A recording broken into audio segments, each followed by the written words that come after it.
Es consolida l'oferta d'oci per a infants durant l'agost que van néixer per suplir les necessitats alimentàries dels més petits. Fa 4 anys que molts centres i entitats han optat per donar continuïtat al servei que fan amb les famílies més necessitades durant tots els mesos d'estiu.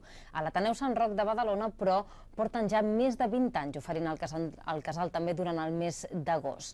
Enguany són 30 nois i noies els que es beneficien d'aquest servei. A diferència del casal de juliol, el casal d'agost de l'Ateneu Sant Roc està dirigit a infants de famílies amb pocs recursos que necessiten assistència en el menjar o la higiene.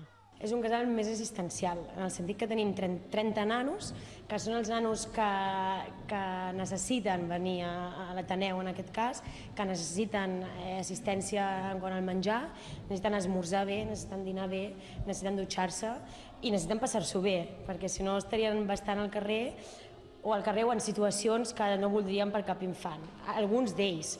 Després també intentem fer-ho més heterogeni possible, perquè no es creï només un perfil de nano a l'Ateneu.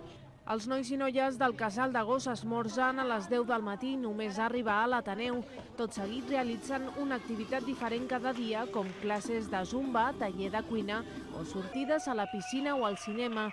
Abans de dinar, grans i petits passen per la dutxa, una manera d'introduir bons hàbits i rutines als joves. En aquest sentit, entre tots també s'encarreguen de parar taula i organitzar el dinar cada dia. Jo almorzo, també ve de sortida, pan de colònies, estic amb els meus amics y me divierto molt con las profesoras. A hora de dinar fem racó. Primer preparem les taules i mengem. Primero de menjar, acabem, esperem a que els altres també acaben i fem jocs.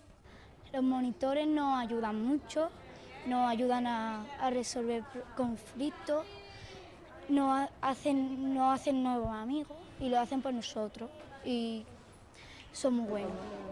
Pels responsables del casal és molt important la implicació de les famílies i el contacte amb elles durant el casal d'agost. Quan treballem en famílies fem 2 passos, quan treballem sols en fem un. Llavors, per nosaltres és cabdal, clar, poder tenir comunicació cada tarda amb les famílies, que vinguin a buscar les seves pròpies famílies, que puguem parlar-ho, que fem un dia de les famílies, que venen totes les famílies, els convidem a menjar, els nanos preparen activitats per elles. Inclús hi ha alguns dies que també, si hi ha manca d'assistència o hi ha algun tema més conflictiu, podem arribar a, si és molt necessari, anar a casa seva i parlar-ho, clar. Aquest casal té un cost molt simbòlic perquè les famílies assumeixin un compromís i responsabilitat amb l'Ateneu. A més, els veïns tenen facilitats a l'hora de pagar.